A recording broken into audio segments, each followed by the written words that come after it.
ते कसं पार पडतं? सरकारला विरोधी पक्षनेता नेमायचा नाही असं साधारण विधानसभा अध्यक्ष आणि विधान परिषद अध्यक्ष यांनाच नेमायचा नाही असा त्याचा अर्थ होतो.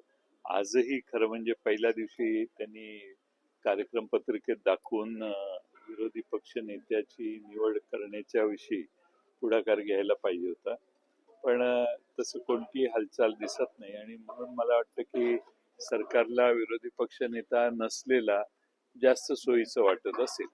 आपण जर पाहिलं तर एकाच आठवड्याचं हे अधिवेशन होते. नाना पटोले पण म्हणतायत की पहिल्यांदाच हिवाळी अधिवेशन जे आहे ते इतक्या कमी दिवसाचं घेतलं जातंय.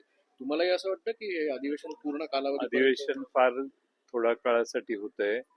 विशेषतः विदर्भातल्या जनतेचे प्रश्न मांडण्यासाठी या व्यासपीठाचा जास्त वापर नेहमीच आपण करत आलेलो आहोत आणि त्यामुळं अधिवेशन किमान 3 आठवड्याचं व्हावं असा संकेत आहे. किमान 2 आठवड्याचं तरी करायला पाहिजे होतं, पण रविवारी एक दिवस जादा वाढवून दिलेला आहे म्हणजे विदर्भावर फार मोठा उपकार झाला असं त्याचा अर्थ झाला. विदर्भाचे मुख्यमंत्री आहेत, विदर्भावर न्याय भेटत नाही असं वाटतंय का? विदर्भाचे मंत्री विदर्भातले जनतेला आपले प्रश्न मांडले जात नाहीत हा अनुभव पुन्हा एकदा येतोय. प्रत्येक वेळेला असंच होतं, काही ना काही कारण निघतात. आता निवडणुकीचं कारण आहे, पण निवडणुकीचं कारण असलं तरी 2 आठवड्याचं फुल फ्लेज अधिवेशन ठेवलं असतं तर विदर्भातल्या अनेक प्रश्नांची चर्चा होऊ शकली असती. मारवाडी आणि मराठा असा वाद केला जातो असं विजय वडेट्टीवारांनी असं म्हटलेलं आहे. मराठी आणि मारवाडी असा वाद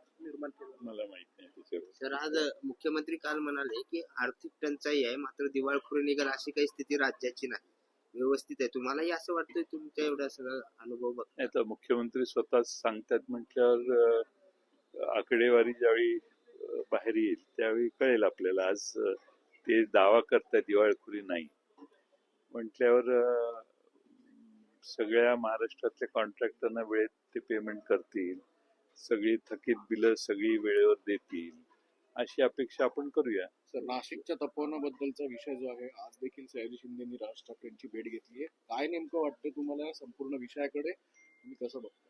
असं आहे की कुंभमेळा विषयी त्यांना कुंभमेळ्याला विरोध करण्याचं काही काम नाही, परंतु तपोवनासारखी उद्यानं, तपोवनासारखी वनराई तोडून जर कुंभमेळा होता तर पूर्वी कुंभमेळा झालाच ना एकदा, असं नाही की नाही झाला.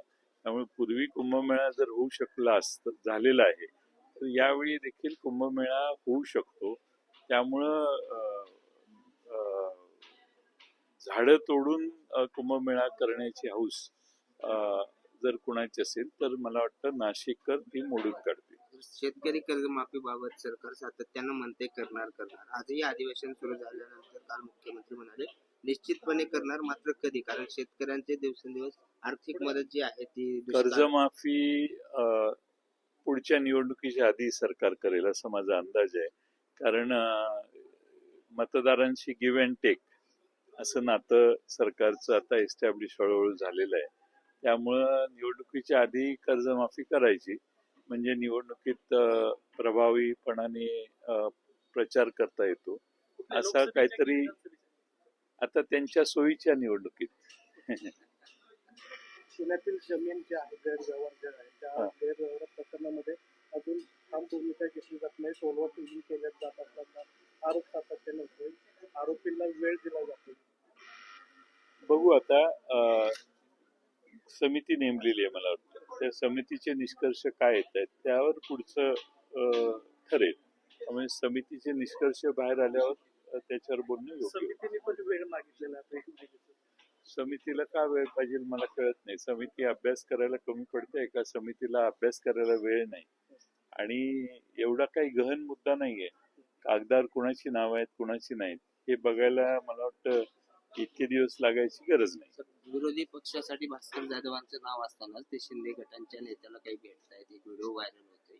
ऑपरेशन टायगर सुरू झाले असेही चर्चा होते. परत एकदा विरोधी पक्ष फोडण्याचा प्रयत्न सुरू आहे असं वाटतं. काय माहित आता अलीकडे फुटल्यावरच कळतं हा फुटला तो फुटला.